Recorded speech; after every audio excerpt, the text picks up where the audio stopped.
In a world where the hero defeated the demon lord and was praised by many, the sisters gather that day to offer their prayers. The nuns kneel before the altar and pray for peace and daily needs, even as they are described as troubled sisters who never repent. A smiling sister talks about the unusual idea of living among women like them and asks the viewer to imagine the situation. Then the church bell breaks the quiet grounds, warning that something is drawing closer. As the threat creeps near, one sister shields another and warns whoever is there not to come any closer, unable to hide her fear. A grotesque goblin appears to stunned reactions, while elsewhere the so-called hero Takafumi is shown raising his hand as if answering the call. The goblin desperately begs for salvation, making the moment even more unsettling. One sister bluntly points out the creature and treats the scene carelessly, twisting the moment into something deeply wrong. Another sister panics and begs everyone not to go near such a filthy thing, then nervously insists she is only shaken because she understands what she is seeing. A stunned young priest is introduced as Scott, a rookie human priest, as he struggles to process the scene before him. The sisters are shown dealing with the goblin in a very improper way, while one laughs wildly and another stares in disbelief as the scene gets even worse. Scott arrives and hesitantly calls out to the women, only for panic to explode as the sisters realize they have been caught. The goblin cries out desperately for rescue, and the narration underlines how absurd it is that a goblin is the one begging to be saved. The sisters bluntly echo the goblin's plea and joke about how obvious its desperation is, making the whole thing even harder to watch. A sister hurriedly insists she was perfectly fine, then admits the goblin had frightened her, while another remarks that the creature's desperate clinging is almost poetic. Flustered and embarrassed, one sister tries to excuse their behavior by calling them merely weak sisters and begs Scott to believe her, while another trails off awkwardly in apology. A calm sister formally apologizes for exposing Scott to such an unsightly scene, while someone explains that one of the sisters drank too much and wonders whether that excuses anything at all. Scott introduces himself, says he was assigned to this parish starting today, and explains that he has been appointed to supervise everyone, leaving one sister stunned by the sudden news. When a sister asks if he will be living there, Scott confirms it and says he has orders from above for them to live together. The sisters spiral into panic at the idea of co-ed life inside their tiny church, as one nearly breaks down while another desperately tries to frame it as innocent prayer and nothing suspicious. One sister, introduced as Sister Blumera, teases that the others are far too tense and says adult women should relax more, while another nervously wonders whether co-ed living is really proper for clergy. Scott quietly notes that there is now a man in the church and that one sister seems kind, but he also suspects that if anything here needs a firm hand, he may be the one expected to handle it. Blushing with strange confidence, Blumera makes a bizarre claim about clergy and is right away shut down with the blunt truth that her logic is completely wrong. Scott tries to stay polite and says the sisters here seem to have very unique personalities, while another admits they truly do have strange quirks and leaves him wondering what kind of place he has entered. A flustered sister reacts in dismay to Sister Med drinking again, while someone explains that the Takafumi faith is known as a broad church of many races and even accepts sinners. Sister Med, identified as an ogre, smugly asks whether Scott came here without knowing this church is filled with troublesome sisters, and Scott can only stare in uneasy disbelief as the word sinner lingers in his mind. As Scott watches, someone mutters that this is probably another alcohol-fueled incident, while Sister Med loudly protests that she has not actually done anything wrong and insists her roughness is simply part of her race. Scott states that his duty is to manage this church and help these women spread the teachings of Takafumi, while privately admitting that this is exactly the kind of assignment he feared. Reading the orders, Scott is shaken and says there must be some mistake, because despite his sincere prayers, he has somehow been assigned to supervise sisters burdened with serious misconduct. The official document confirms that Priest Scott is being assigned to the Karma Church of East Hachiko District, with instructions implying the sisters there are all sinners and will now fall under his supervision. Scott angrily orders someone to read the notice properly and stop acting foolish, while it is noted that his old adventurer side surfaces whenever he loses his temper. As he studies the document, Scott admits he never expected to be sent somewhere this strange, thinks co-ed living in such a small church feels wrong, and even considers filing a complaint about lodging. A sister reminds him that they are nuns after all and says that if he dislikes the arrangement he is free to leave, while insisting the three of them have long been quietly atoning for their sins. Nearby, the drunken sister slurs that the exit is over there and rudely tells him not to interfere while she lies collapsed in a mess. Scott freezes in embarrassment, quietly asks himself what he was even thinking, and realizes his thoughts have gone somewhere they should not. The timid sister says, "The women here are not impure, but wonderful souls seeking repentance," and she politely asks him to let her help, but she can. Scott gathers himself and says that even sinners deserve love and forgiveness under the teachings of Takafumi, then humbly asks to live with them and be given the chance to repent for his own foolish thoughts. His choice of words shocks the younger sister, who blushes and mistakenly thinks he has confessed something personal, while someone right away crushes that misunderstanding. Scott firmly says he will not judge them, and a sister hesitantly asks if he truly means it. The sisters cautiously confirm that he will not call them impure, will not press them over what they have done, and will still guide them, and Scott answers yes to each fear. One sister warmly thanks Scott, says it is a pleasure to meet him, and happily greets him as father. That night, Scott reflects that he had been worried about what would happen, but now convinces himself that if things continue like this, everyone should be able to get along. As two sisters talk among themselves, they casually reason that handling the goblin that way must have made sense somehow, then assume the newcomer must be some strange customer from out of town. Lying in room, Scott tells himself to stop overthinking because tomorrow will be a fresh start. Then he notices rustling nearby, wonders what is happening, realizes Scott is asleep, and internally begs the other two to stop before this goes too far. The three sisters all of a sudden loom over him, flushed and alarmingly intense, and the air turns painfully awkward. Scott jolts awake in confusion, while one of them brightly tells him to wake up and hands him his glasses. As the scene erupts into chaos, one sister urges the others to stay calm. Another asks what everyone is doing, and someone insists Scott only needs to give them some kind of guidance because she somehow managed to hold them back. A nervous sister is identified as Sister Blimera, a human expelled for spreading lies after repeatedly claiming that she and the priest were involved, and that he was a criminal. Another is introduced as Sister Med, an ogre nun punished for a drunken rampage that shattered monastery discipline, while she loudly blurts out a wild misunderstanding, and another sister snaps that a human woman would be better than a goblin. A record explains that Sister Calm, a succubus, was isolated after losing control of her nature and causing disorder in the monastery, while she desperately insists she is not acting that way at all and panics that her true nature is showing. As Scott tries to stop the chaos, Calm childishly argues that she is an adult and claims she only wants to make him feel better, while he urgently tells her to stay still and stop. Overwhelmed by the indecent situation, Scott realizes someone is crowding far too close to him, forces himself to endure it, and struggles desperately to keep his composure. Scott reflects that he was saved by the teachings of Tarokplum, then admits that as a former adventurer he once wasted himself on many foolish escapades. Bracing himself, Scott decides this disgrace will mark the true beginning of his priesthood, and he vows that he cannot let such indecency continue. The sisters stare in stunned embarrassment as Scott lies motionless in room, and one of them calls on the Lord in shock. Scott silently begs for forgiveness. Thinking of Tyla, Scott condemns himself as a sinner while someone approaches from outside. He says that this is how his shared life of atonement with those unusual sisters began, while one sister is already in miserable shape and another complains that she cannot endure the smell. Scott introduces himself as an unworthy man who has been appointed priest of the Karma Church. Scott jolts awake in room and instantly remembers that today is the day of the monster-themed church's 7th worship service. He steadies himself and reminds himself that it is the 7th day and time for the 7th worship. As he starts to rise, he thinks that he still needs to prepare after breakfast. The curse makes her situation increasingly unstable. The narration explains that each week the believers gather for a ritual prayer and sermon reaffirming that God and the hero are still watching over them, and that this ceremony is called the 7th worship.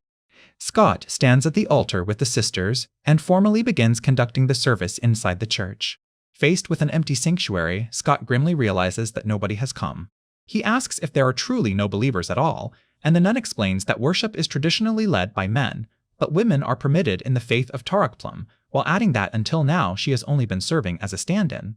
As he surveys the cracked and neglected building, the nun explains that donations have dried up, and Scott realizes that this is why the church has fallen into such terrible condition.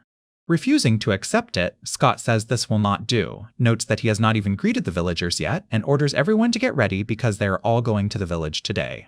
Scott finds that instead of discussing scripture, the sisters have drifted into trivial and inappropriate chatter, and one even says she had been looking forward to it while another mentions skipping her usual reading.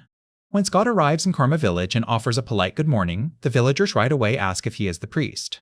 Scott confirms that he has been appointed to the Karma Church, introduces himself by name, and explains that he has come to greet everyone in the village. The sisters awkwardly invite the villagers to join them for the 7th worship, but their eerie appearance only makes the invitation feel more unsettling. The villagers panic at the sight of them and scatter in fear, leaving Scott stunned as the whole crowd flees at once. Realizing the villagers are shouting about the sisters and driving them out, Scott asks what exactly they did to make the entire village react like this, but one sister insists it was nothing. As people close in and call out from nearby, Scott hears the sisters pull him into cover and instantly realizes this is bad because they are about to be discovered. Hidden away, Scott protests that this cannot be done in broad daylight, while the atmosphere grows deeply uncomfortable and someone dismisses his concern. To fool the villagers, Scott and one sister hastily pretend they are only dealing with a minor health issue, and he notes that Calm's novel unexpectedly helps sell the lie. Afterward, a nun apologizes and explains that they had already visited this village before, and Scott realizes that the people here simply do not participate in worship anymore. One sister suggests that if joining sounds appealing, they should do it right away, while another calmly says the Takafumi faith welcomes anyone at any time, and Scott can only admit it might not be a bad idea later. The sisters push harder, saying they can even throw in soap, insisting they are not that kind of group, and urging people to donate and receive a so-called pot of good fortune in return. Scott learns that one of those pots was actually sold, and the sisters explain that the village chief displayed it at home, leaving him wondering whether the chief was simply too kind. The sisters reveal that after that, the villagers even held a welcome party for them, and one man admitted he expected them to be strange, but was relieved to find they seemed normal, until the story took another turn. The memory turns uncomfortable as the men crowd around and praise one sister's appearance, while another voice brushes it off and says they only wanted to talk. Scott watches the situation spiral into an inappropriate and chaotic mess, and a note explains that one person had fallen asleep because it was late, making the whole aftermath feel even more absurd. The sisters sum it up as reckless chaos, saying it was basically indiscriminate panic, while blaming Calm's loss of control for turning the gathering into a very different kind of festival. One sister bitterly concludes that this is why they are treated less like a proper faith and more like heretics, then says they should just go home already. At the same time, villagers armed with farm tools rally to find them, shouting for the group to be tracked down, while one insists that repairing the Takafumi faith's bad image is also part of their duty. Refusing to panic, Scott declares that it is fine and says that if they face the villagers directly, he is sure they will listen.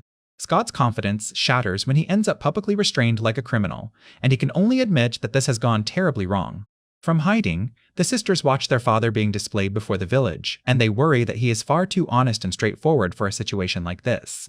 The sisters hesitate over whether they should retreat, but they realize the villagers' hostility is partly their fault, and that their father is now trying to repair the damage while begging everyone to listen. One sister falls silent under the pressure, then asks what they are supposed to do now. Scott drops to the ground in defeat as he realizes nobody is willing to hear him out, and someone calls out to father in alarm. A cheerful voice reveals that Sister Blumera is still there, proudly declaring that she managed to bring people to take part in the worship. Blumera all of a sudden appears with a strange mix of children and non-human villagers, explaining that the elder race was easier to approach, that she found some hiding in the forest, and that at least they have now brought back people they can communicate with. Even Scott is stunned as he looks at the group and awkwardly wonders whether this organization is really supposed to be alright. Despite everything, Scott bows deeply and offers sincere thanks to the sisters and the newcomers. The gathered recruits right away seem questionable, as one nervously asks if this is acceptable, while others admit some of them are not even human and doubt whether these people can properly take part in worship. The sisters are moved by Scott's sincerity and admit they were only putting on an act for his sake, praising his kindness and saying it truly makes them happy. Blumera, flustered and desperate for his approval, presses Scott to admit she is a proper grown woman and asks if he understands that as her guardian figure. Another sister quickly jumps in, backing her up by insisting Blumera is charming and wonderful. Trying to regain control, Scott turns to the group and awkwardly announces that they should begin the worship service. The ceremony begins in unusual fashion, with those who can reciting the prayers and a hymnless procession made up of the strange group Blumera brought. Beneath the open blue sky, the worship goes on in a strangely quiet, uneasy atmosphere. As Scott leads the service with the scripture book in hand, the sight drags back memories of the man they found that day, Bishop Parchika. Scott formally declares that Tala has become a priest, then leads everyone in thanking the Lord for God's grace and the peace brought by the hero, urging them all to pray together. The solemn mood shatters when a child all of a sudden asks where the promised candy is, and Scott quickly replies that he will hand it over after worship ends. Med and Calm exchange uneasy glances, silently reacting to just how bizarre the whole scene has become. Blumera remembers that the father was the first adult who never scolded her for seeming strange or too mature for her age. She remembers him calling her a wonderful person and takes it as proof that he truly sees her as an adult, while another sister adds that just yesterday he even said he cared about her. Blumera pushes further and asks if that means he cares for her. Getting carried away, she imagines that if they care for each other, they could have a grown-up bond, until someone urgently tells her to stop. Another sister cuts in and warns Blumera not to repeat the same mistake that caused trouble before. As Blumera keeps clinging to the idea of the father's affection, Scott is left rattled and visibly uncomfortable. The scene shifts into a story about a certain sister from a monastery long ago, described as a kind and deeply human girl. That sister is said to have developed feelings for a young priest who came to the monastery for worship.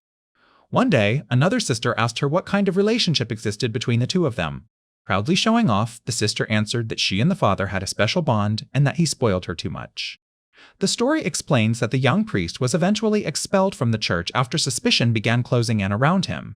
Even after bringing peace to the world by defeating the demon lord with his comrades, Takafumi kept traveling and spread his knowledge and teachings everywhere, becoming a legendary hero. People from many lands were deeply moved by him and spread his teachings so widely that the faith came to be known as Takafumism, while onlookers marveled at how extraordinary Takafumi was. Looking at the children, the father believes that if even these little ones can understand Takafumism, then someday the village's misunderstandings will fade and the adults will come to worship too. The children abruptly cut in to announce that the cookies are ready, and one of them excitedly blurts out that enduring the long sermon was worth it. As the child hands him food and thanks him as father, he awkwardly reflects that it may take time for the children to understand, while the kids happily eat beside him. He tries to thank another sister, but she shyly lowers her gaze and signals that there is still one more issue to deal with. Blumera presents a handmade gift with nervous excitement, and the moment turns uncomfortably personal as she overwhelms it with excessive emotion. Surrounded by exaggerated cheer, Blumera urges him to eat everything because she says it is filled with her feelings, while others quietly note that she is acting strange. When he tries to stop her, Blumera insists that last night proved he truly understands her and claims that she and the father are bound by fate. The atmosphere stays tight as no one says a word. The exchange leaves both of them deeply unsettled. The scene presses forward under a cloud of quiet tension. The strained moment lingers without changing the core event. The tension keeps mounting without release.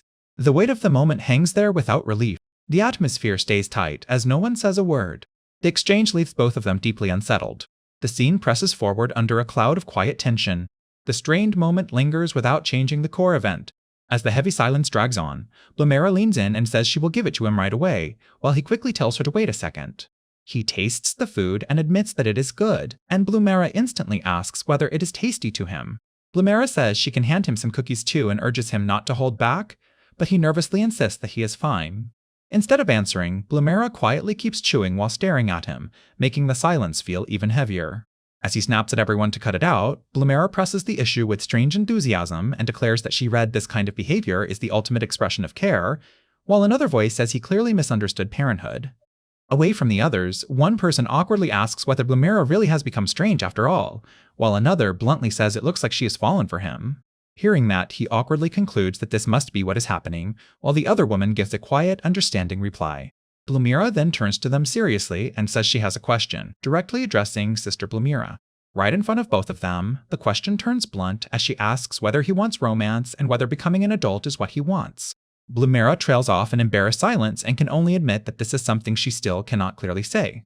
He firmly tells Blumera that romance itself is wonderful, but using it as a shortcut to becoming an adult is wrong and only toys with people's emotions, especially after all she has devoted to God and the hero. Blumera freezes on the word romance, as his rejection makes the idea sound childish instead of mature. In the quiet that follows, the others notice that Blumera has gone completely silent, while one of them is impressed that he right away understood what she was really thinking. The women conclude that Blumera keeps trying to show off an adult side of herself, while he explains that someone her age simply cannot yet tell the difference between forced maturity and real growth. The effect of the spell pushes her past her limit. Blumera quietly accepts the correction and says she understands, while the others bluntly urge her to calm down and the atmosphere stays awkward. He says that until she can truly understand his words, the adults should keep watching over her growth together, even if that takes a long time. Sister Blumera agrees at once, and another companion says she believes she can entrust Blumera to him so they can protect the girl's innocence. As the tension finally breaks, he notices a unicorn in the forest and asks what its deal is, only to be told that it lives there and that he should not worry about it. Later that night, beneath the moon above the church bell tower, Blumera prays for forgiveness and calls out to hero Takafumi in remorse. Blumera bows her head in prayer and admits that she foolishly tried to use romance as a way to become an adult, nearly toying with someone's feelings. Scott faces her calmly as the narration makes clear that, thanks to Father Scott, she has realized her mistake. Clasping her hands, Blumera prays to God and hero Takafumi and swears to change. She vows that she will no longer chase romance and that she will become an adult some other way. In a misguided leap, Blumera decides she will stay close to Father Scott, treating it as part of becoming grown-up. Her resolve hardens as she insists this, too, will make her an adult. She approaches the sleeping Scott, and the moment turns dangerously inappropriate as she acts on her confused conclusion. Remembering a book that explained adult relationships, She convinces herself this must be the way, while the situation turns deeply improper. Troubled and confused, Blamera thinks Scott cares deeply for her and admits that her feelings for him have only grown stronger. Under the moonlit church bell tower, the night ends with her softly wishing Father Scott good night. Morning settles quietly over the church bell tower as the scene opens in silence. A sudden scream rips through the calm and jolts the church awake. Blamera wakes in the same room as a man, panics in confusion, and cannot understand why she ended up there. Scott, still gathering himself, notices Med and demands to know who is there. The story shifts to Med, introducing her as a seemingly proper ogre sister in a certain monastery, while hinting at the troubled past of an alcoholic demon. In that monastery, Med is said to have spent her days in a sober and disciplined way. Then, a festival is held in a nearby village, and even the sisters are allowed a brief break for the celebration. Surrounded by the festivities, alcohol is everywhere, and Med gives in as the restrained atmosphere starts to crack. In a single night, the drunken demon causes chaos and crosses boundaries with sister after sister as her wild laughter fills the scene. The narration reveals this is Med, condemning her actions as sinful even as she keeps drinking without restraint. Scott hesitates as Sister Med sits quietly, and it is explained that yesterday's tea likely caused this and that once the alcohol leaves her system, she returns to her original self. Calm insists Father Scott would never do something improper, while Med nervously asks if he did anything inappropriate, and Scott remains troubled that she was in his room. Scott strongly denies doing anything at all, while Med blushes and says it was because of the father and her, leaving the situation awkward and misunderstood. Med sincerely apologizes and explains that when drunk, she has a bad habit of moving around in her sleep, and that she mistakenly crawled into Father Scott's room last night. Overcome with shame, Med says she has committed many acts unworthy of one devoted to God and humbly asks to be punished. Scott recalls Med's drunken behavior, including her sickness, wild laughter, and the incident with the goblin, and can barely believe this is the same person. Scott tells Sister Med there is still a way to atone for her sins, then firmly declares that she must abstain from alcohol. As Scott thinks it through, he realizes Med is mostly responsible for the church's disorder and believes the church's image should improve if they can keep her under control. Med repeats the word abstinence in disbelief and wonders if she can truly receive God's forgiveness just by doing that, while still clutching a bottle. Prayer time begins in the church, with Scott reading from a book while the sisters stand nearby and Med appears unsettled by the new rule. Scott tells Med that if she abstains from alcohol and returns to a healthy life, God may forgive her, while he quietly doubts how long she can keep it up. Determined not to let her slip again, Scott starts searching the church and resolves to keep a close watch on Med. The narration reveals that while drunk, Med hid alcohol in various places throughout the church, leaving Scott and the others stunned. During farming time, Scott works the field while worrying that there is even more alcohol hidden out there. When he asks where Sister Med is, one of the sisters says she found some alcohol a while ago and already disposed of it, and Scott realizes that must be why. Another sister explains that Med went to the garbage dump, and Scott right away suspects there may have been rotten vegetables there.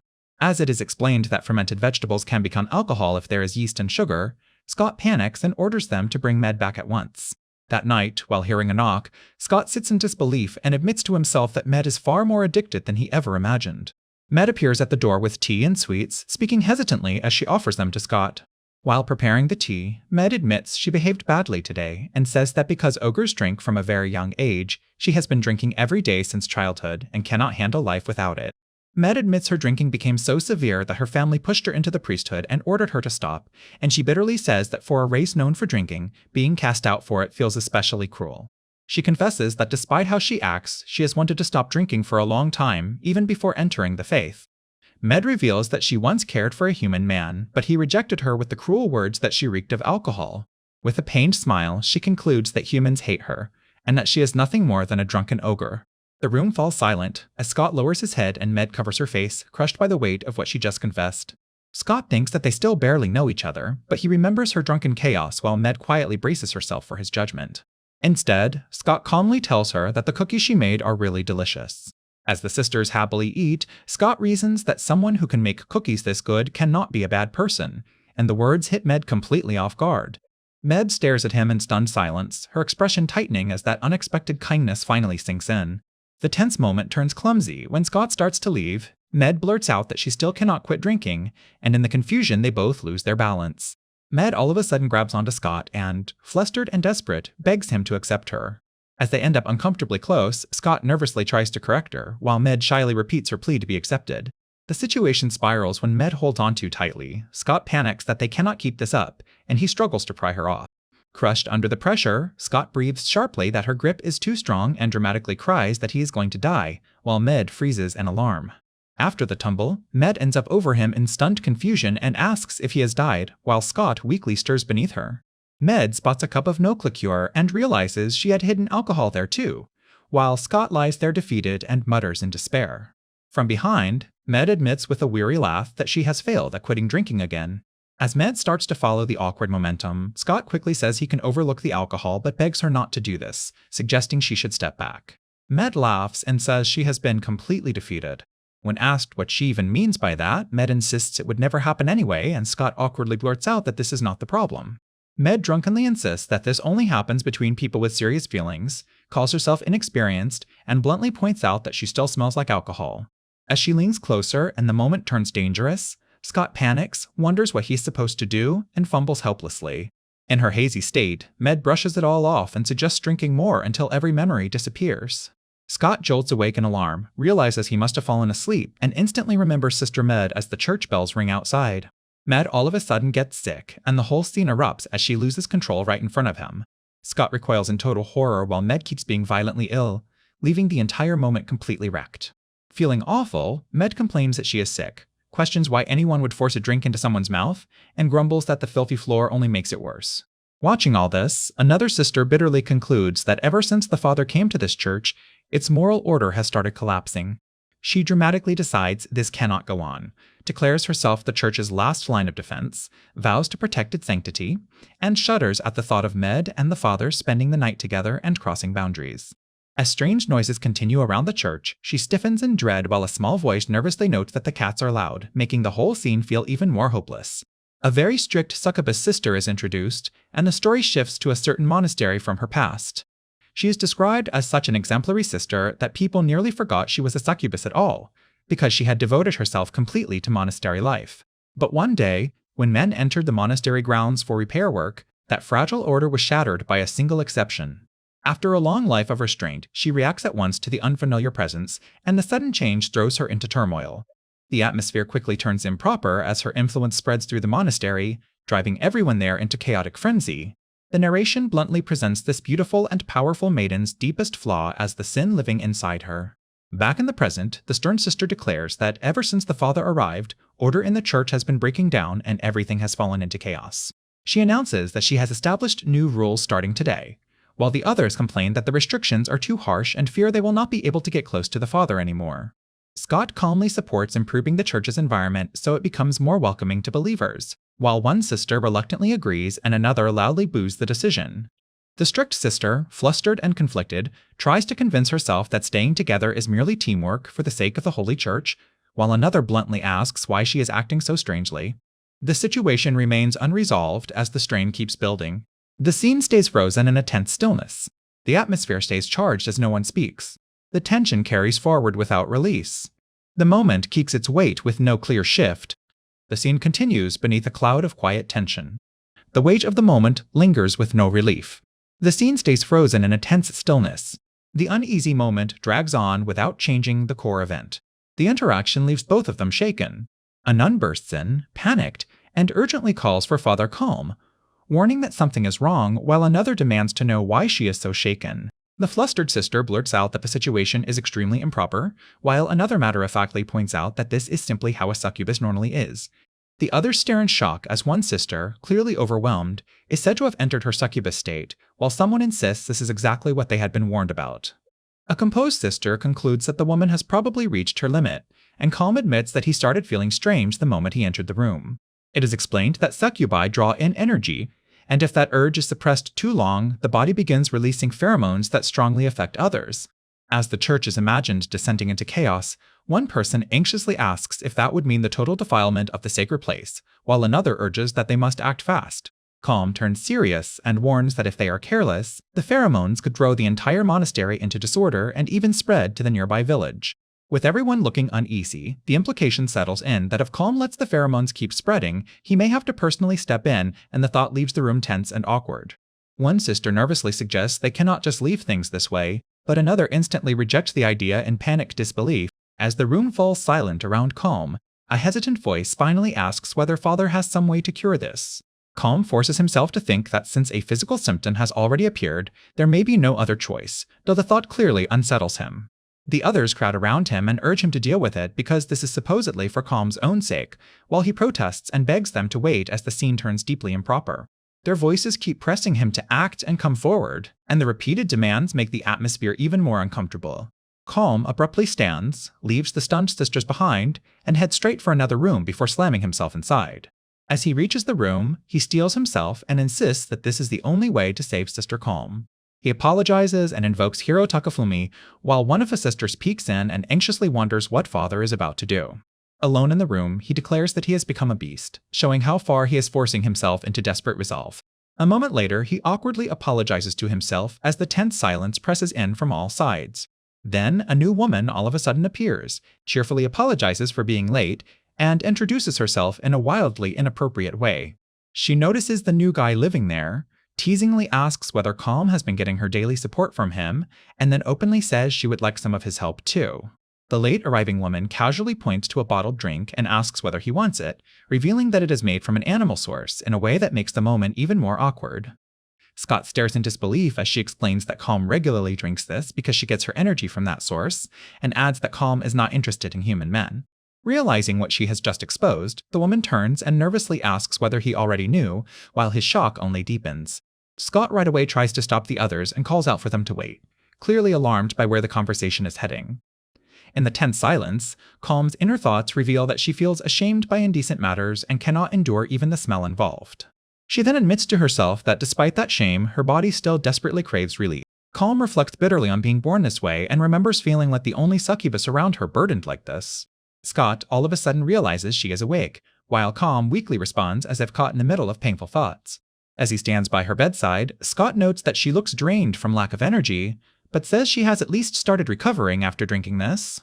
The sisters apologize and explain that the supply recently ran out, and they ask whether Father was the one who gave Calm the drink this time, while he awkwardly confirms it.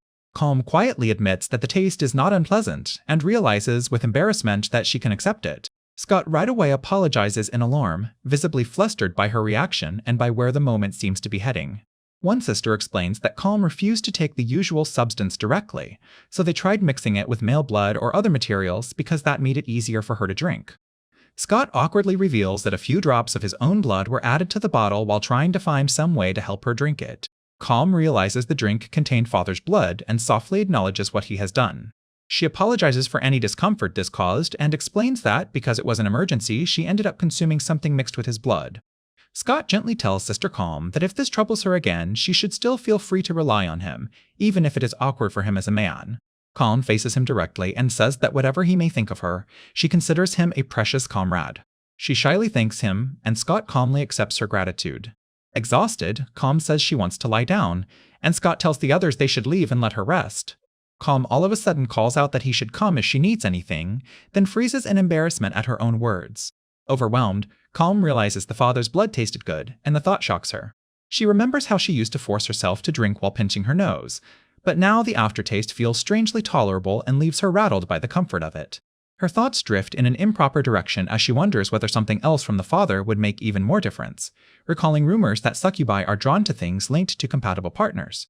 Flushed and shaken, Calm catches herself wondering just how tempting that would be, and the atmosphere turns deeply uncomfortable. She right away rebukes herself, reminding herself that Scott only hurt his finger while trying to help with good intentions, and condemns her own thoughts as improper.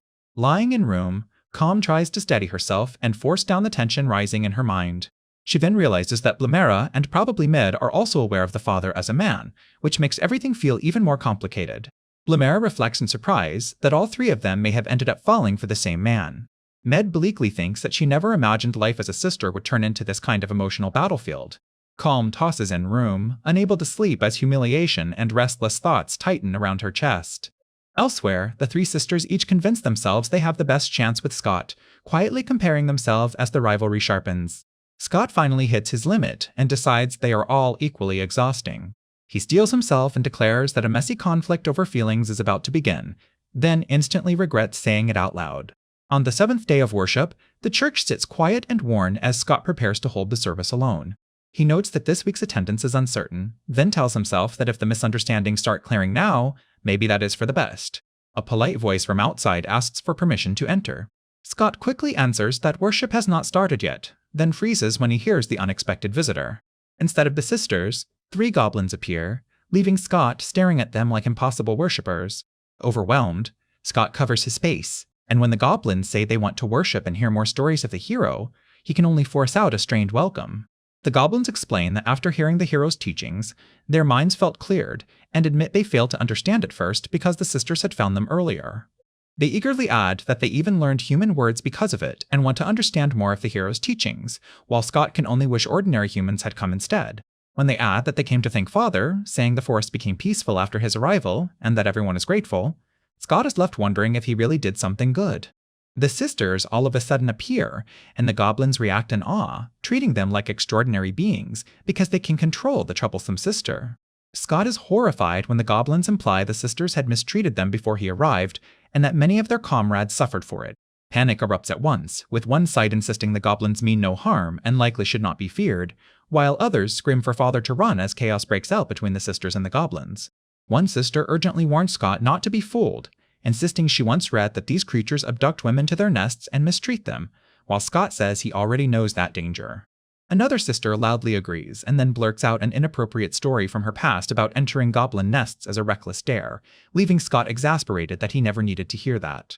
The goblin protests that the sisters have it backward and points out that they were the ones who humiliated the goblins first, while one sister begs Father to protect them, and Scott awkwardly argues that goblins are still dangerous creatures.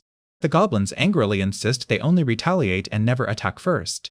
Med furiously slugs a goblin and calls him a liar who once stole vegetables from her field, while the goblin fires back that this is revenge for when she caught the others. Another sister awkwardly suggests that Sister Med should apologize for now, while Med, overwhelmed by old fear, blurts out that she kept freezing in terror again and again until she all of a sudden started screaming. Scott steps in and orders everyone to stop, insisting that fighting solves nothing and reminding them they came there to pray. A goblin folds his hands and says they should talk first, adding that neither the hero nor God would want this conflict. Scott gathers both sides and agrees they should talk, reminding himself that they are clergy and need to act like it. The goblins explain that their kind does not like fighting and that human stories about goblins are full of lies, though they admit not all goblins are good, just as not all humans are good either. Scott reflects on Hiro Takafumi's teaching that one must not judge the whole by a part, and feels that way of thinking could help both sides truly understand each other. The goblins hesitantly ask whether that means they really are being persecuted after all, while Scott starts to answer without much confidence. One sister cuts in and says that even so, real harm has still been done, making it clear the issue cannot be brushed aside so easily. Scott falls silent in visible shock, and then someone all of a sudden points out that Father is crying. A goblin accuses the sisters of causing trouble in the village and calls Scott no different from them, while Scott urgently asks what is wrong and pleads for a chance to explain that he only came as a missionary. As Scott realizes that he and the goblins are alike and being feared, one goblin raises his voice and insists they are exactly the same. A goblin explains that Takafumiism welcomes anyone and says that if people truly want to understand one another, that should extend even to those treated as monsters. Scott agrees that they should first talk and deepen their understanding of one another, and says that if that works, they can welcome them. The sisters reluctantly accept, and the discussion turns practical when someone awkwardly says they understand and then suggests washing up first because of the goblin's strong smell. The goblins begin by saying Scott should first understand that goblins deeply treasure family bonds and are a race driven by powerful familial affection. They add that goblins are a peaceful people, that every birth is celebrated, and that having many children is considered a blessing. The others respond that humans can relate to some of those values, and the goblins happily remark that they are finally being understood. The goblins explain that because there are very few female goblins, around 1 for every 10 males, their ancestors struggled with how to increase their numbers. They conclude that their ancestors decided to bring human women into their group, and the air instantly turns grim. The goblins bluntly propose taking human women for their childbearing plans, dragging the conversation into openly disturbing territory. Scott and the sisters fall completely silent, stunned by what they have just heard. The goblins cheerfully insist this plan would solve everything at once, saying it would spread goblin happiness, create more children, and keep bringing humans into their nest. They go on to claim they only want to share that happiness, saying they merely use human women for that purpose and are not beasts who attack people. The goblins eagerly suggest becoming even better friends, delighted that humans seem to understand their idea of increasing children, though the mood only twists further. Convinced they have reached perfect understanding, the goblins happily thank Father for agreeing with them. The very next moment, the church becomes a scene of punishment as the goblins are shown bound to crosses while the sisters loom over them. One sister says they understand each other after all, then orders Med to keep drinking until she throws up because God and Takafumi-sama will forgive her. Scott calmly adds that if Med repents before she vomits, Takafumi-sama will forgive her too, and then he will submit a subjugation request to the guild so the goblins can become their friends another way. From outside, a baffled goblin protests that he does not even understand what sin he committed, and someone snaps back that if he does not understand, then it is time for the vomit bag. Scott is shocked to hear that the goblins have converted to that church, and the group stares at the building in disbelief. Rumors spread that the church has disgraced Takafumi-sama and God, shown its true colors, dressed heretics up as Takafumi, and even made monsters submit to them. The outrage boils over into open calls to punish them and burn everything down, as the church is painted as the start of a heretic purge. One of the sisters panics and realizes the villagers are rushing the church. Scott is confused, and the sister explains that false rumors are spreading that they allied themselves with goblins. She adds that Calm looked dangerously unstable and may be in serious trouble while trying to calm the villagers by herself. The sister urgently takes off, and Scott demands to know where Calm is. As they run, Scott can only worry whether they will reach Sister Calm in time. They find Calm outside in an improper transformed state, desperately warning people to stay back and listen because getting too close to her would affect their minds, while others panic that they cannot even approach the church. Calm flusteredly denies thinking anything improper, while the others realize she had imagined what might happen if she were captured and lost control under the pressure. A sister denies making anyone believe in goblins again and insists she turned them away because they showed no intention of making amends, but the crowd keeps accusing Father and the church anyway. Another villager argues that, even if that is denied, there are eyewitnesses saying the church somehow had monsters under its command, and the accusation starts gaining force. Someone presses Sister Med for the truth and claims ogre-like monsters were seen partying there several nights in a row, with so much noise it reached the village and kept people awake. Med reluctantly admits that some drunk goblins did join once, clarifies it was a cruel horn rather than a monster, and awkwardly adds that they had brought strong liquor. The villagers erupt, saying the village has been uneasy ever since that night and demanding that the succubus sister take responsibility, while Scott quietly tells Sister Calm to stay behind him. The accusations turn personal when one woman cries that her husband still cannot forget the neighbor's wife he clung to that night and remains obsessed with her. Another woman fires back, blaming the first for neglecting her husband and using that night as an excuse, and the argument instantly collapses into a mess. A man then makes everything worse by admitting he ended up with someone else the next night and saying it felt deeply wrong, until others beg him to stop talking. Several villagers finally break down and apologize, confessing that they were the ones who spread the story about goblins being in the church, while others beg for the fighting to end. Scott stands there in disbelief as the villagers abruptly switch to defending the church instead, insisting no one should bully them anymore because Father is kind and one of the sisters is actually funny. The sisters ramble that Father is amazing and praise him awkwardly, while another voice firmly declares that Sister Blumera will be punished later. The situation reaches a point neither of them expected. Several villagers whip themselves into a frenzy, claiming the church only brings trouble to the village and even shouting that it should be burned down, while others struggle to calm them. As Scott listens in alarm, the crowd complains that children have started learning strange things and that even relationships in the village have become awkward because of the church. The accusations keep piling up as villagers blame the church for poor harvests, rebellious children, and even one person's failure to get married, while Scott realizes the complaints are no longer connected. More villagers blame the church for the village chief's leg pain and for a man locking himself indoors after buying one of their jars, while the church side hurriedly promises to take it back and issue a refund. The strict sister asks the crowd to wait and admits the church may deserve blame for a few things, but warns that they are piling unrelated problems onto them.